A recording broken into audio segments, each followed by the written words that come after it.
와 여러분들 되시기를 축복합니다.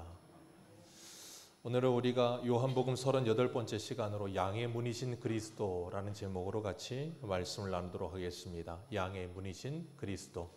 우리 지난주에는 요한복음 9장에서 날 때부터 맹인되었던 사람에 대해서 보았습니다. 제자들은 그 사람을 보자마자 하는 이야기가 뭐였어요? 누구 죄입니까? 사람의 몸이 이 장애를 입고 태어난 것이 죄 때문이라고 생각했어요. 근데 예수님은 뭐라 그러셨어요? 하나님의 일을 나타내시기 위하여, 그렇게 말씀하셨어요. 하나님의 일을 나타내시기 위하여. 이 사람이 하나님의 일을 어떻게 나타냅니까? 그 소경되었던 사람, 날 때부터 소경되었던 사람이 바로 우리들이라는 걸 주님께서 가르쳐 주시는 거라 그랬어요. 사람은 태어나면서부터 허물과 죄로 죽어서 태어납니다. 그래서 성선설이 아니라 성악설이 성경적이에요. 사람은 태어나면서부터 죄를 가지고 태어나 악인으로 태어나서 죽어 있습니다. 영적으로. 그리고 영적으로 죽었을 뿐 아니라 영적으로 눈이 닫혀 있어서 눈에 보여지는 세상만이 전부라고 생각하며 살아갑니다. 그러다가 예수를 만나면 그 영적인 눈이 열려지고, 그래서 보이지 않던 세계가 보이게 되며 그 예수 그리스도로 말미암아 참 생명을 얻게 됩니다. 그래서 우리는 이 땅에서 예수를 만나면 이 땅에서부터 우리는 뭘 살아요? 영생을 삽니다. 영생과 영원한 죽음의 차이는 뭐예요? 예수 그리스도가 있느냐 없느냐의 차이뿐이에요. 왜냐하면 요한복음 5장 24절 이하에 뭐라 그래요? 선한 일을 행한 사람은 생명의 부활로, 악한 일을 행한 사람은 심판의 부활로 있으리라. 자, 예수 믿는 사람도 믿지 않는 사람도 다 부활합니다. 그리고 예수 믿는 사람도 믿지 않는 사람도 영원히 삽니다. 다만 그 자리가 천국이냐 지옥이냐의 차이예요. 하나님과 함께 영원히 살면 영생이고, 하나님과 함께 하지 않고 영원히 살면 영원한 죽음이에요. 주님께서는 우리들에게 그것을 가르쳐 주시기 위해서 소경의 눈을 뜨게 하시고, 그 소경이 눈을 뜨자마자 누구를 봅니까? 예수를 봅니다. 그리고 예수님께 뭐 했어요? 내가 바로 그다 그러시니까 그 앞에 바로 절했다 그랬죠. 그 절하는 게 뭐라 그랬어요? 예배하는 것이다 그랬어요. 하나님을 예배하는 삶을 살아가는 것, 그리고 그 안에서 참된 안식과 평강을 누리는 삶을 살아가는 것, 그게 바로 하나님이 우리에게 주신 복인 줄로 믿습니다. 그렇기 때문에 우리가 이 땅을 살아가면서 하나님이 주신 안식과 기쁨을 누리는 삶을 사는 것이 얼마나 감사한 일인지를 늘 기억해야 하시고, 이 말씀을 듣는 것이 복이라는 걸 기억하시고, 말씀을 들으면서 내가 바로 그 바리새인과 같은 삶을 살았다면 우리는 뭐 해야 돼요? 회개하고 주님 앞에 엎드려야 되는 거예요. 우리가 회개하며 주님 앞에 엎드릴 때 주님은 긍휼이 많으시고 사랑이 풍성하셔서 우리를 용서하시고 우리의 죄를 동에서 서가 먼 것처럼 잊어버리시는 줄로 믿습니다. 오늘은 10장에서 예수님께서 양과 목자 그리고 문에 대해서 말씀을 하시는데, 양은 특징 중에 하나가 뭐냐면 눈이 굉장히 안 좋다는 거예요. 모든 사람들이 다 아는 말이죠. 양은 눈이 잘 안 보여요. 그래서 근시입니다. 밖에 조금만 멀리 있는 것도 보이질 않는다 그래요. 그래서 한 치 앞만 보며 살아요. 바로 앞에 것만 보며 사는데, 문제는 뭐냐면 이 양이 잘못된 길로 가잖아요. 그럼 그 뒤 양들도 다 잘못된 길로 가요. 왜냐하면 저 멀리 있는 게 안 보이고 바로 앞에만 보이기 때문에 그래요. 예전에 2013년에 영국에서 마라톤이 한번 열린 적이 있어요. 이게 너무 충격적이어서 제가 기사를 스크랩해놨었는데, 그 마라톤이 열렸는데 한 5천 몇 명이 이렇게 참가를 했어요. 근데 정말로 재밌는 건 1등 외에 5천 명이 전부 다 실격 처리됐습니다. 이거 뭐였냐면 1등은 제대로 된 코스를 달렸는데 1등하고 2등하고 좀 격차가 났던 것 같아요. 그러다 보니까 2등이 제일 앞에 가는 것처럼 달려가다가 2등이 잘못된 코스를 간 거예요. 근데 3등도 따라갔습니다. 그리고 그 뒤에 5천 명이 다 그 코스로 달렸습니다. 근데 그거 알아봤더니 그 코스가 원래 코스보다 한 264m를 짧게 달리는 코스였던 거예요. 근데 전부 다 그 코스를 달려갔어요. 처음에 그렇게 갔으면 아무도 그렇게 안 갔을 겁니다. 근데 달리기가 마라톤이 42.195km인가 그렇잖아요. 그거 한 10km 이상 달리기 시작하면 사람이 4점을 넘어가면서 이제 죽음 생사에 막 길에 열리고 막 생각이 없어져요. 그리고 나면 뭐 하냐면 그냥 몸이 달리는 대로 달리는 그 관성대로 달려가는 거예요. 생각이 없어지고 달리기만 하다 보니까 앞에 사람이 달리는 대로 그대로 따라갑니다. 그러니까 앞에 사람이 이렇게 가니까 생각해보세요. 5천 명이 마라톤 대회 준비하면서 그 코스 숙지 안 했을까요? 당연히 숙지하죠. 가서 한번 달려보기도 했을 거 아닙니까? 차로 가든 달리든 다 그 코스가 어떻게 되든 다 숙지라고 달렸을 거예요. 근데 분명히 한 치 앞을 못 보고 바로 앞에 사람이 달려가니까 다 달려갔겠지만 문제는 뭐냐면 그 5천 명 중에 한 명이라도 그 코스를 의심하는 사람이 있었을까요? 없을까요? 있을 수도 있어요. 근데 있을 수는 있는데 다 이리로 달린단 말이에요. 그러니까 다 이리로 달리니까 어떻게 해요? 이리로 가는 게 맞는 것 같은데 다 가니까 어떻게 이리로 가는 거예요. 그게 양의 모습과 같고 우리의 모습과도 같다는 거예요. 그렇기 때문에 우리가 제대로 뛰느냐 안 뛰느냐 뭘 보면 알아요? 말씀을 보면 알아요. 주님을 보면 알아요. 그래서 우리 표가 뭐예요? 예수를 바라보자요. 우리의 기준점을 바라봐야 되는데 자꾸 기준점을 보다가 바로 앞을 본단 말이에요. 그러면 바로 앞을 보는데 그 앞이 잘못 가요. 그러면 다 그리로 가다 보면 나도 모르게 그리로 쏠린단 말이에요. 그래서 대세가 대인은 아닐 수 있어요. 그렇기 때문에 우리는 늘 생각해야 되고 늘 하나님의 말씀을 묵상해야 되는 거예요. 그리고 내가 지금 가는 그 코스가 올바른 십자가의 코스인가를 확인하셔야 되는 거예요. 그러지 않으면 앞에 사람들 다 가니까 신앙의 선배들이 다 가니까 그렇게 가는 게 당연하다고 생각하는 경우가 꽤 있어요. 이 양은 바로 앞만 볼 뿐 아니라 또 하나 양의 단점이 뭐냐면 면역력이 굉장히 약하다 그래요. 그래서 양은 목자 없으면 죽어요. 약하기 때문에.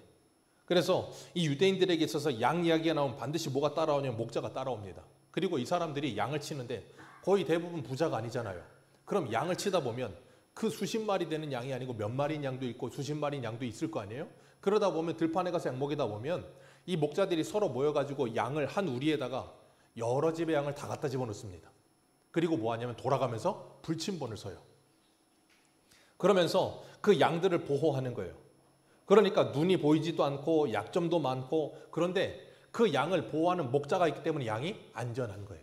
그래서 예수님께서 나는 양의 목자라 그렇게 말씀하시는 거예요. 그리고 또 하나 예수님이 뭐라고 하셨어요? 나는 양의 문이라 그러셨습니다. 왜 그런가 하면 이 목자들이 불침번을 쓸 때 이렇게 울타리 만들어가지고 양을 거기다 넣고 나서 문을 하나 만들긴 해야 될 거 아니에요. 양이 왔다 갔다 하는 문을.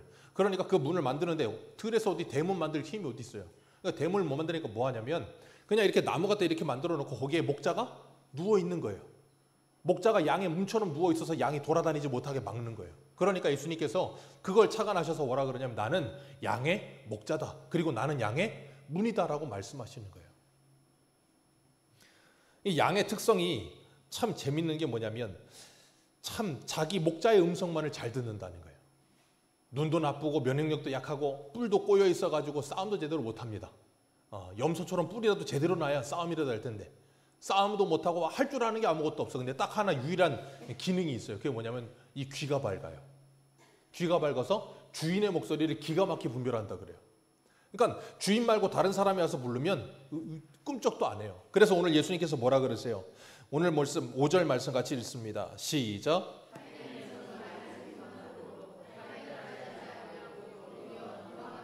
네, 타인의 음성을 잘 알기 때문에 목자의 음성도 잘 알고 그래서 그걸 뭐예요? 분별해요. 그리고 타인이 부르면 도망간다는 거예요. 구약에서도 선지자들이 그 양에 대해서 왜 이스라엘 양 많이 키우니까 양에 대해서 많이 비유를 했는데 이사야 53장 6절을 보면 이렇게 말씀하셨어요.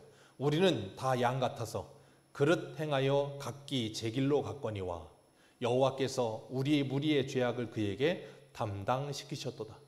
그가 곤욕을 당하여 괴로울 때에도 그 입을 열지 아니하였으며 마치 도수장으로 끌려가는 어린 양과 털 깎는 자 앞에 잠잠한 양같이 그 입을 열지 아니하였도다. 이스라엘 백성들이 다 양 같아서 어떻게 했다고요? 그릇 행하였다라고 말씀하고 있어요. 그릇 행하였다. 왜요? 갈 바를 알지 못하는 거예요. 왜? 앞이 보이지 않으니까. 바로 앞에만 보이니까. 그 모습이 소경된 세상과 같다는 것을 주님께서 9장에서 이 날 때부터 소경되었던 사람을 통해서 가르치신 거예요. 예수님께서 목자와 양에 대한 비유를 하실 때 이 목자와 양에 대한 비유는 이사야 53장만 있지 않고 에스겔에도 보면 이 목자와 양에 대한 잘 비유가 나와 있어요. 에스겔 34장 한 군데 보겠습니다. 구약성경 에스겔 34장입니다.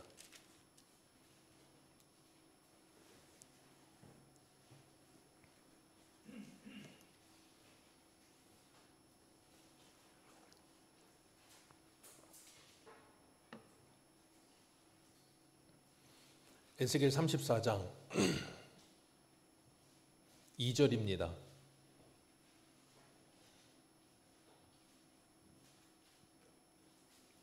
구약성경 1203페이지 에스겔 34장 2절. 앞에도 지금 말씀이 띄어져 있습니다. 우리 같이 한번 읽겠습니다. 2절부터 읽습니다. 시작. 인자야 너는 이스라엘 목자들에게 예언하라. 그들 곧 목자들에게 예언하여 이르기를 주 여호와께서 이같이 말씀하시되 자기만 먹는 이스라엘 목자들을 화 있을진저 목자들이 양떼를 먹이는 것이 마땅하지 아니하니야. 너희가 살찐 양을 잡아 그 기름을 먹으며 그 털을 입되 양떼를 먹이지 아니하는도다. 거기까지만 읽습니다. 여기서 하나님께서 이스라엘의 목자를 책망하십니다. 이 이스라엘 목자는 당시 종교 지도자들, 정치 지도자들, 백성들을 리더하는 리더격에 있는 사람들을 책망하시는 거예요. 그들을 책망하시는데 뭐라고 책망하세요? 자기만 먹는 이스라엘 목자들. 그러니까 목자들이면 자기들이 먹는 건 당연한 겁니다. 근데 자기들을 먹으면 뭐도 먹여야 되는 거예요. 양들도 먹여야 되는 거예요. 근데 자기들만 먹고 양들은 먹이지를 않더라는 거예요. 그러니까 뭐예요? 양들이 4절 말씀 같이 봅니다. 4절입니다. 시작. 너희가 그 연약한 자를 강하게 아니하며 병든 자를 고치지 아니하며 상한 자를 싸매주지 아니하며 쫓기는 자를 돌아오게 아니하며 잃어버린 자를 찾지 아니하고 다만 포악으로 그들을 다스렸도다. 목자가 없으므로 그들이 흩어지고 흩어져서 모든 들짐승의 밥이 되었도다. 내 양떼가 모든 산과 높은 맷뿌리에마다 율이 되었고 내 양떼가 온 지면에 흩어졌을 때 찾고 찾는 자가 자, 이스라엘에 목자가 있어요, 없어요? 있죠. 근데 유명무실하죠. 그래서 그 목자들이 목자 역할을 해요, 안 해요? 안 하죠. 그래서 뭐 했다고요? 하나님의 양떼들이 목자 없는 양같이 흩어져 버렸다고요. 흩어져서 율이 방황하고 있는데 들짐승의 밥이 되고 있는데 그들을 찾고 찾는 자가 있다, 없다? 없다. 그러면서 뭐 하고 있다? 자기 배만 물리고 있다. 이런 말씀들은 이제 이단들이 잘 사용하고 아주 기가 막히게 좋은 소스로 사용하길 좋아합니다.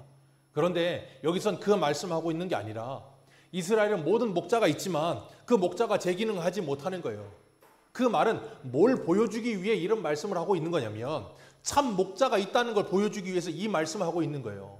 그래서 이스라엘에도 다윗부터 해서 사울부터 해서 이스라엘에 수많은 왕들이 있지만 분열왕국이 돼서 19명, 20명에서 거의 40명의 왕이 있지만 그 왕들이 하나같이 제대로 된 왕은 없더라. 그러니까 창세기 49장에 이 야곱이 예언한 것처럼 유다의 실로의 그 왕이 오시는, 그래서 그 메시아가 오셔야 참 왕이 있다는 걸 보여주기 위해 왕이 필요한 거고, 선지자들도 잘하는 선지자도 있지만 못하는 선지자도 있단 말이에요. 그 선지자들의 허물이 그대로 기록된 이유는 참 선지자인 누구? 예수 그리스도가 오셔야 된다는 걸 보여주고 있는 거고, 이 목자도 이스라엘 목자들이 있는데 그 목자들이 제대로 된 일을 제대로 못해. 그러니까 참 목자인 누구? 예수 그리스도가 오셔야 된다는 걸 지금 성경 구약에서 계속 보여주고 있는 거예요. 그러니까 이건 지금 누구를 가리키기 위해서? 예수 그리스도를 가르치기 위해서 그들의 실상을 그대로 발각시키는 거예요. 목자라고 시켜줬는데 제 기능을 못해. 왕을 시켜줬는데 제 기능을 못해. 그게 사람이다라는 걸 가르치시는 거예요. 그래서 8절 같이 보세요. 8절입니다. 시작. 주 여호와의 말씀에 내가 나의 삶을 두고 맹세하노라. 내 양떼가 노략거리가 되고 모든 질짐승의 밥이 된 것은 목자가 없기 때문이라. 내 목자들이 내 양을 찾지 아니하고 자기만 먹이고 내 양떼를 먹이지 아니하는도다. 그래서 하나님이 10절에 뭐라 그러세요? 같이 읽습니다. 시작. 주 여호와께서 이같이 말씀하시되 내가 목자들을 대적하여 내 양떼를 그들의 손에서 찾으리니 목자들이 양을 먹이지 못할 뿐 아니라 그들이 다시는 자기도 먹이지 못할지라. 내가 내 양을 그들의 입에서 건져내어서 다시는 먹이가 되지 아니하리라. 하나님께서 이스라엘 목자들과 싸우시겠대요. 그리고 뭐 하겠대요? 하나님의 양떼들을 쟁취해내시겠대요. 그 일을 하러 누가 오셨어요? 예수님이. 그래서 유대 종교 지도자들로부터 하나님의 양떼들을 뭐 하고 계세요? 찾아오시는 거예요. 그리고 주님께서 여기 뭐라 그러세요? 그들을 12절에 보면 마지막에 그들을 건져낼 것이라. 그리고 14절에 좋은 꼴을 먹이고 그 우리를 이스라엘 높은 산에 두리니 그들이 그곳에서 좋은 우리에 누워 있으며 이스라엘 산의 살찐 꼴을 먹을 것이다. 하나님께서 그 일을 친히 하시고 15절에 같이 읽습니다. 15절입니다. 시작. 내가 친히 내 양의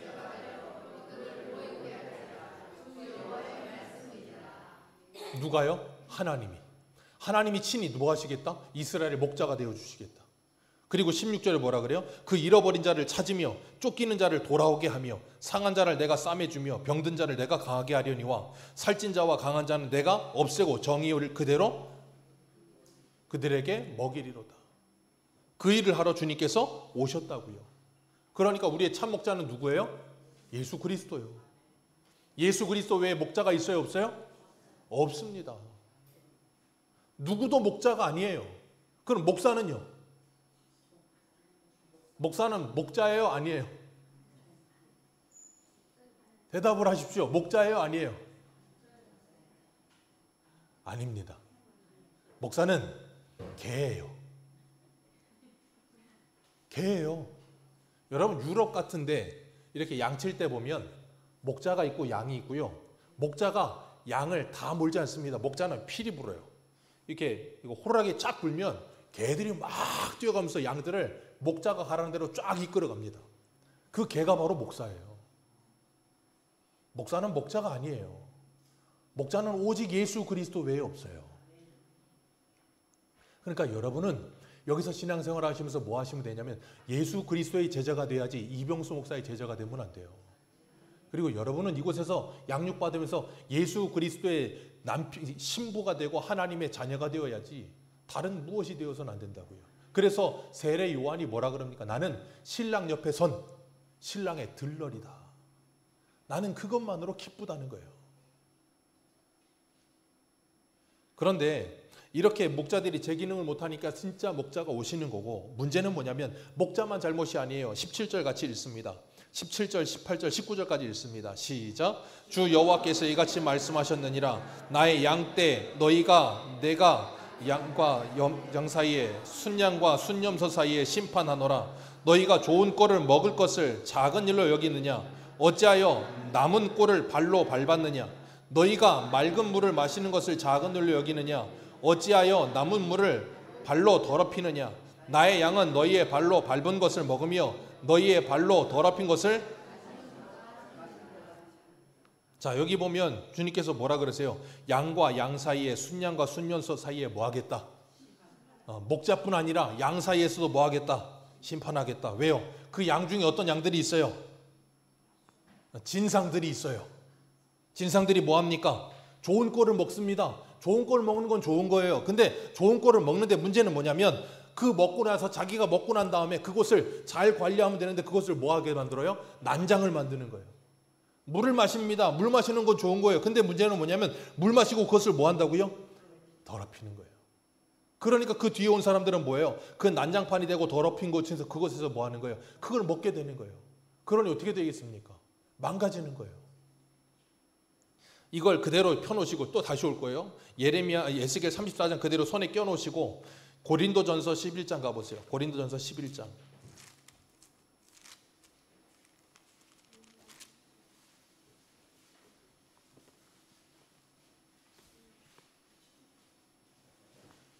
고린도전서 11장 17절.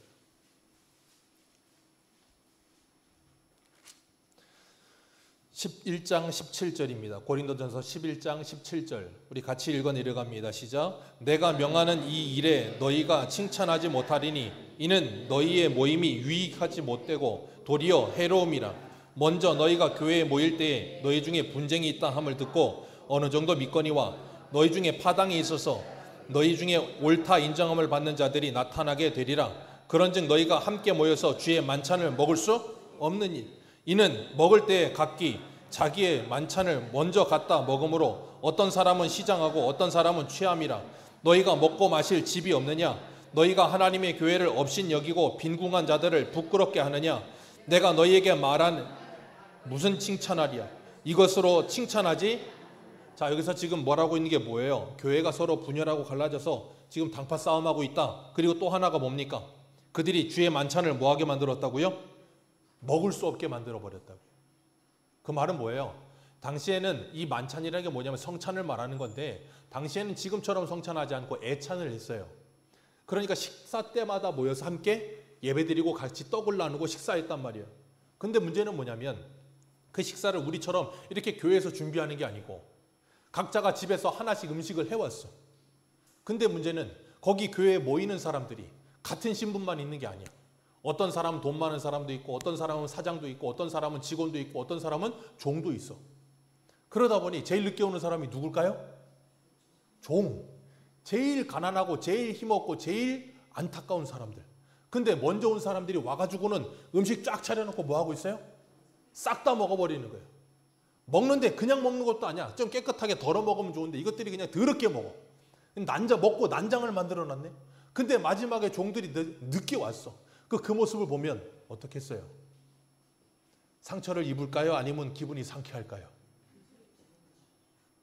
상처 입죠. 여러분, 사람이요, 먹는 것 때문에 상처 입는 일이 정말 많습니다. 사람이 참 예민해요.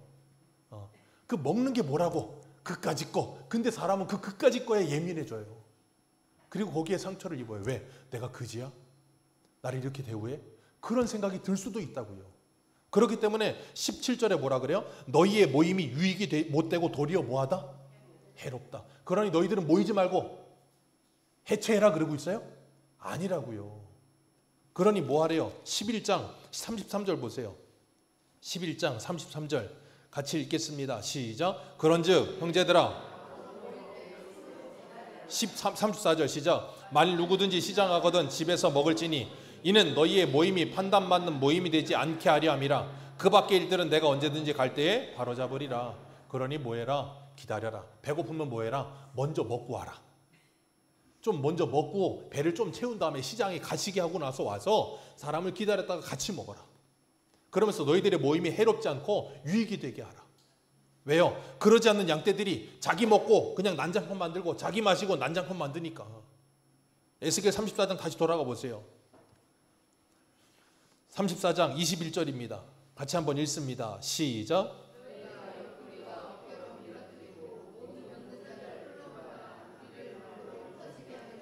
네, 이게 뭐예요? 방금 전에 고린도서 11장이에요.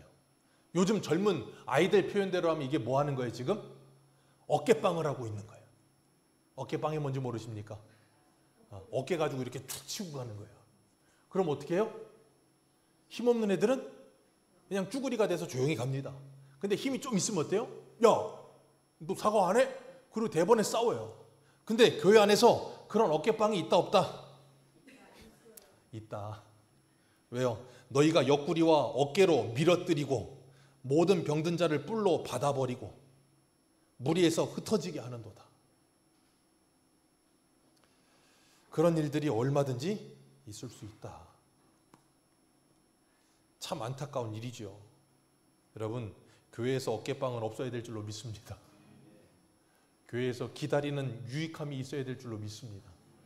우리의 모임이 해로움이 아니라 유익함이 되도록 서로를 배려할 수 있고 서로를 기다려줄 수 있고 그럴 수 있다면 얼마나 아름답겠습니까?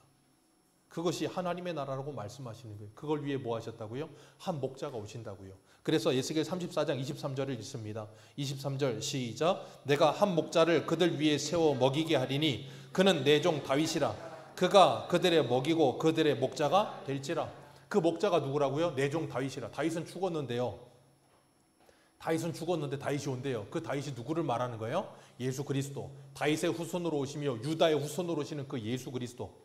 그 실로가 오시면 30절 같이 읽습니다. 시작. 그들이 내가 여호와 그들의 하나님이며 그들과 함께 있는 줄을 알고 그들 곧 이스라엘 족속이 내 백성인 줄 알리라. 주 여호와의 말씀이니라. 아멘. 이 일이 일어나게 될 거라고요. 그리고 나면 어떻게 돼요? 하나님을 알게 됐기 때문에 하나님의 동산에서 해됨도 상함도 없이 서로 뭐 하는 사람들이 된다고요? 함께 하는 사람들이 된다고요.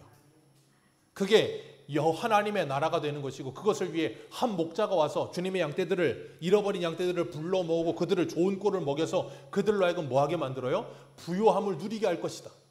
그래서 고린도후서 8장에 그 그리스도께서 부요하신 그분께서 너희를 위해 가난해지시면 너희를 뭐하게 하려 함이라? 부요하게 하려 하십니다. 그래서 다윗이 시편 23편에 뭐라 그래요? 여호와는 나의 목자시니 내게 부족함이 없으리로다. 자, 다윗이 부족함이 있었습니까? 없었습니까? 많았죠. 그러니까 나발한테 구걸까지 하죠. 그 나쁜 놈 나발한테. 먹을 게 없으니까. 그러니까 대제사장한테 가서 제발 먹을 것 좀 달라고 구걸을 하죠. 근데 다윗은 여호와는 나의 목자시니 내게 부족함이 없으리로다 그렇게 고백해요. 왜 그럴까요? 순간순간 보면 배고픔도 있었고 어려움도 있었지만 하나님께서 그 배고픔과 어려움 속에서 다윗을 먹이셨어요? 안 먹이셨어요? 어쨌든 먹이신다고요. 먹이셔서 그를 살리시고 연명하게 하셔서 하나님의 뜻이 이루어지도록 만들어 가신다고요. 그렇기 때문에 그 하나님이 우리의 생각과 우리의 계획과 우리의 방법대로 일하지 않는다고 해서 부족한 게 아니라고요.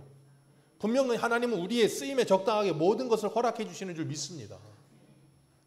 그러니까 지금 이 하나님께서 목자를 보내시는데 그 목자가 오면 어깨빵하는 양들, 그리고 막 난장을 만드는 양들, 그리고 흙탕물 만드는 양들, 그들을 뭐 하리라? 심판하리라. 그렇게 말씀하시는 거예요. 그리고 그 어깨빵을 당해서 저기 넘어져 있고 그 흙탕물 먹고 난장이 돼 있는 곳에서 눈물을 흘리면서 그걸 먹는 그들을 뭐 하리라? 거두리라. 그 어깨빵하고 난장하는 이들이 누구라고요? 바리새인과 유대인들. 그들을 주님께서 심판하시고 그들에게 어깨빵 맞고 그들에게 난장을 당하고 그들에게 무시를 당하고 조롱을 당하고 죄인이라고 손가락질 받는 누구? 구장의 그 맹인, 그리고 세리와 마태와 그 종과 창기들, 그들을 주님이 뭐 하신다고요? 부르신다고요. 그들을 먹이시고 그들의 목자가 되어주실 거라고요. 그래서 주님의 말씀을 듣고 누가 모여요? 그 죄인들이 모인 거예요. 그래서 스스로가 건강하다 생각하고 힘이 있다 생각하는 사람들은 예수님께 오지를 않아요. 왜요? 그 음성이 안 들리니까. 그래서 오늘 본문에 뭐라 그러세요? 오늘 본문 같이 읽습니다. 3절입니다. 시작. 문지기는 그를 위하여 문을 열고 양은 그의 음성을 듣나니 그가 자기 양의 이름을 각각 불러 인도하여 내느니라. 아멘. 목자가 양들을 각각 불러서 뭐 한다고요? 인도해 낸다고요. 그래서 양들은 목자가 내 이름을 부를 때마다 뭐예요? 거기 반응해서 따라가는 거예요. 근데 목자가 아니면 반응을 하지 않는다고요. 그래서 계시록 14장에 보면 14장 4절에 이런 말씀하세요. 이 사람들은 여자와 더불어 더럽히지 아니하고 순결한 자라. 어린 양이 어디로 인도하든지 따라가는 자며 사람 가운데에서 속량함을 받아 처음 익은 열매로 하나님과 어린 양에 속한 자들이니라. 아멘. 그 사람들이 누구예요? 성도들. 성도들. 그래서 성도들을 뭐라 그래요? 거룩한 무리들 그러는 거예요. 그래서 교회를 에클레시아 그렇게 불러요. 세상으로부터 부르심을 받아 모인 존재들. 그래서 그들을 뭐라고 그러냐? 거룩하다. 하기오스. 거룩한 무리다 그렇게 부르는 거예요. 그들이 왜 거룩한 무리예요? 목자가 우리를 택했기 때문에. 그리고 목자가 우리를 부르시기 때문에. 근데 그 부르심에 반응한 자들이기 때문에 그래요. 어떻게 가능하다고요? 이 들음은 그리스도의 모든 말씀으로 말미암음인데 그 듣는 게 어떻게 가능해요? 성령께서 오셔서 우리의 귀를 열어주셔야. 그래서 예수님께서 귀 먹은 사람은 뭐 하셨어요? 에바다 하고 열어주셨잖아요.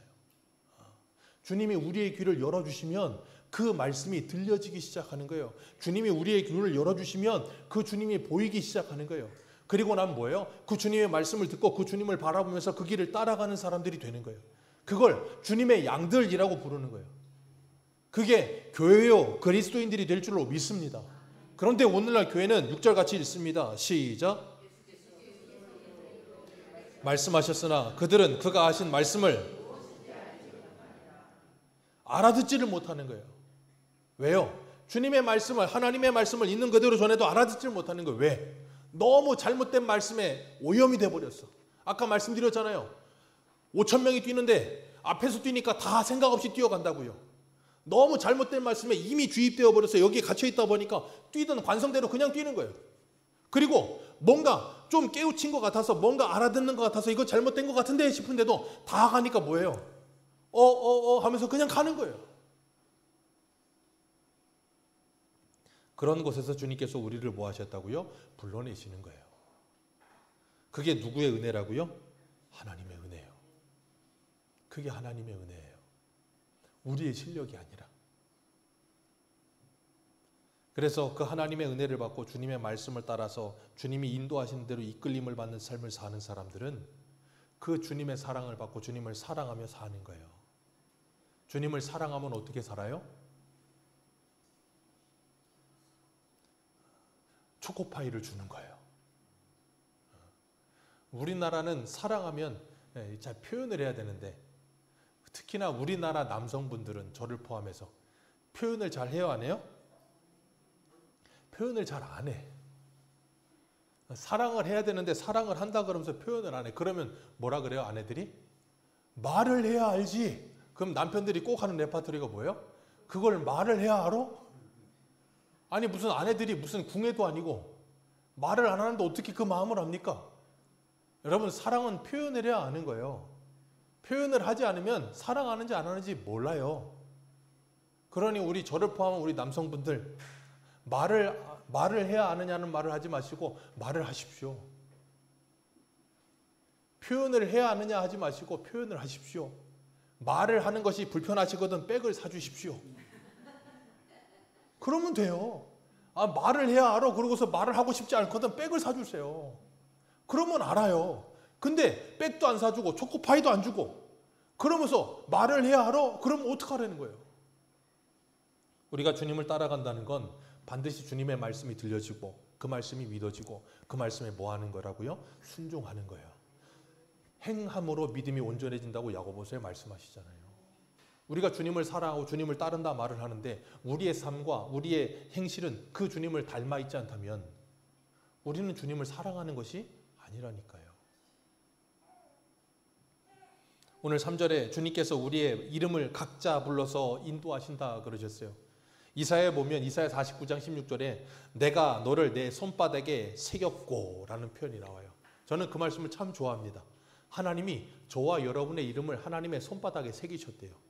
그리고 내가 너를 잊지 않는다 그렇게 말씀하세요. 얼마나 감사합니까?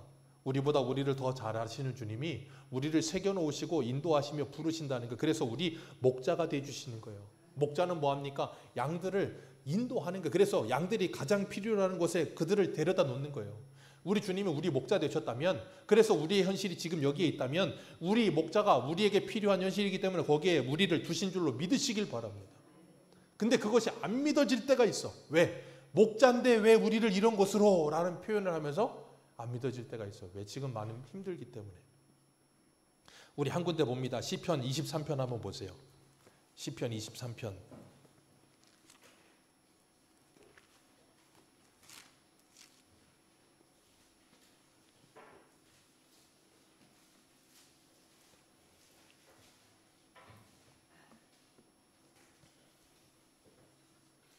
시편 23편 4절만 보겠습니다.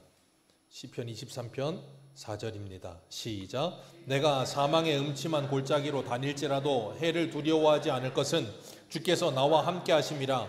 주의 지팡이와 막대기가 나를. 우리가 어디를 갈 수도 있다고요? 사망의 음침한 골짜기. 사망의 음침한 골짜기를 다닐 수도 있다고요. 그게 나의 선택으로 잘못된 선택을 통해서 그리로 달려갈 수도 있고, 때로는 하나님께서 우리를 광야 같은 것을 통과하게 하실 때도 있을 수가 있어요. 그러나 중요한 건 그곳에서도 주의 지팡이와 막대기가 나를 안위하십니다. 이스라엘 백성들이 가나안 땅 들어가야 되는데 광야에서 40년을 살아요. 억울하지 않겠습니까? 저도 만약에 이스라엘 백성 같았으면 그 말 했을 것 같아요. 애굽에 그냥 놔두지.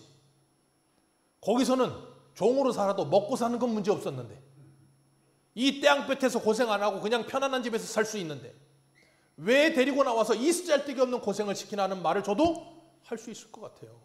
이스라엘 백성이라면. 근데 하나님은 그런 그들을 데리고 나오셔서 그들에게 필요하면 만나를 주셨고요. 그들이 필요한 메추라기를 주셨고요. 그들이 필요하면 물을 주셨고요. 그들이 더우면 구름 기둥을 주셨고요. 그들이 밤에 추우면 불 기둥을 주셨어요. 그들이 필요한 모든 것을 다 주셨습니다. 다만 그들이 욕심으로 요구하는 만큼 주시지 않았을 뿐이지 그들이 살아가는데 부족함이 없도록 다 주셨다고요. 그리고 그 광야에서 뭐 하셨어요? 그들을 훈련시키셨어요. 뭘 훈련시킵니까? 애굽에서 그들이 뭘 보며 자랐습니까? 평생. 하나님께서 애굽에 몇 가지 재앙을 내리셨어요? 10가지. 그 10가지가 다 뭐라 그랬어요 예전에? 신. 전부 신이에요. 그 신을 싹 쓸어버리셨다고. 그리고 뭘 가르치셨어요? 나 여호와가 진짜 참신이다. 그리고 하나님께서 광야에서 40년 살게 하시면서 그 모든 신이 사라진 곳에 모래바닥밖에 없는 그곳에서 어디를 보게 하시는 거예요? 하늘을. 그리고 누구를 바라봐요? 하나님을 바라보게 하시는 거예요.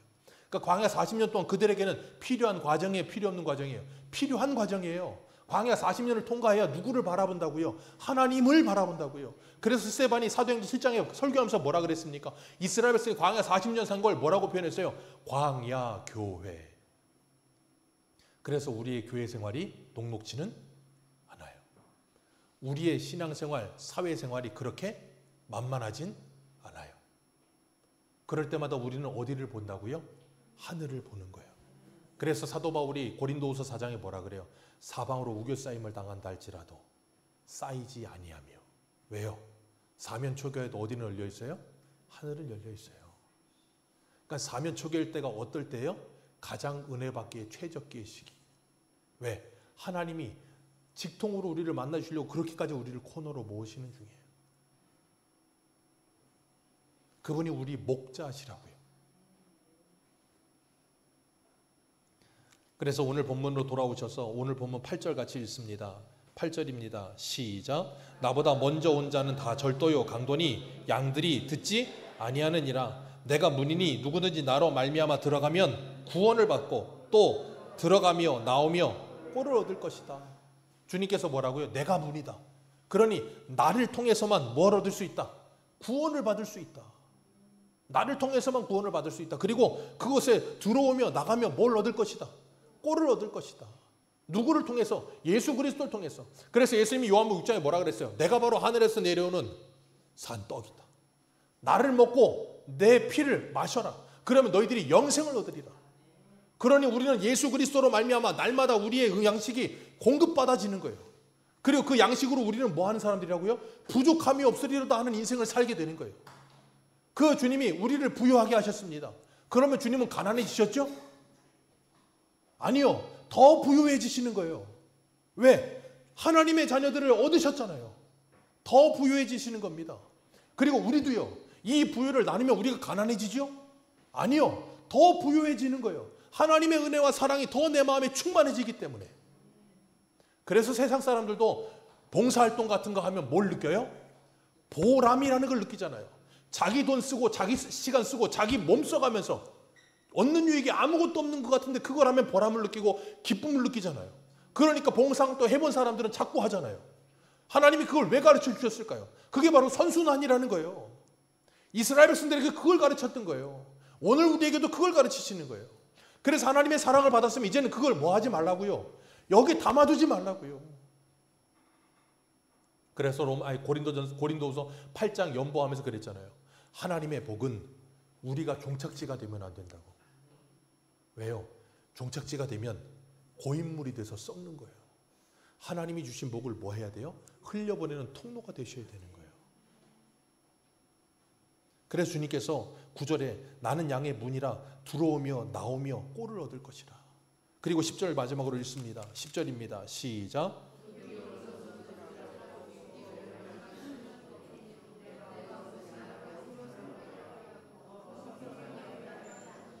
아멘. 도둑은 도둑질하고 죽이고 멸망시키지만 나는 양으로 뭘 얻게 하고 생명을 얻게 하고 그 다음 더 풍성히 얻게 하려는 것이다. 생명을 얻는 것으로 끝나는 것이 아니라 더 풍성하게 얻게 할 것이다. 그렇기 때문에 우리는 날마다 더 풍성함을 누리는 거예요. 왜? 주님께서 세례 요한의 글에 뭐라 하셨어요? 세례 요한 이후로 하나님의 나라는 침노를 당하나니 침노하는 자들의 것이 될 것이다. 그래서 있는 자는 더 풍성해질 것이고 없는 자는 있는 것도 빼앗기리라. 그렇기 때문에 우리는 주님의 말씀을 읽고 듣는 가운데 더 풍성한 하나님의 은혜를 누리게 될 줄로 믿습니다. 그런 사람은 반드시 분별이 일어나요. 뭐요?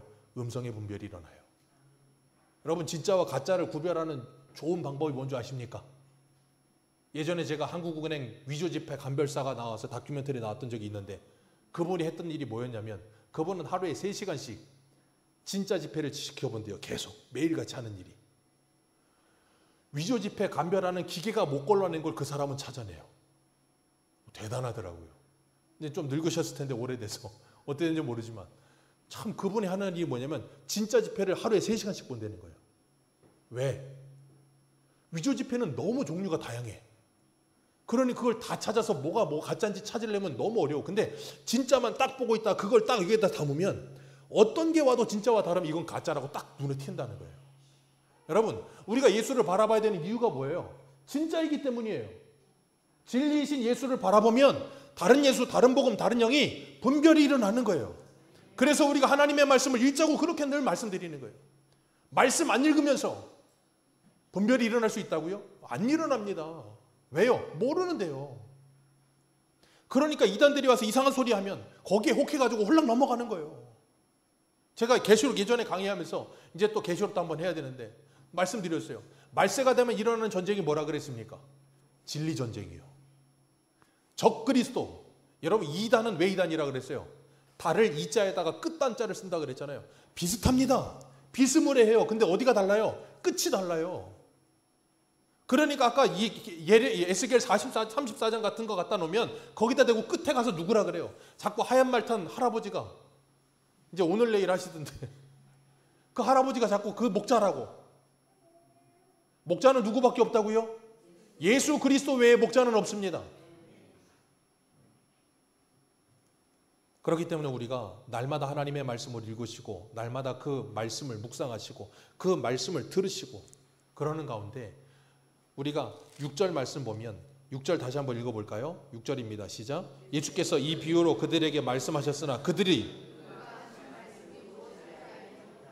그 말씀이 무엇인지 알지 못하는 사람이 아니라 지난주에 그 맹인처럼 내가 아는 한 가지 그 예수 그리스도만을 알고 이 말씀만을 알며 주님과 동행하는 삶을 살아가는 저와 여러분들 되시길 축복합니다. 기도하겠습니다.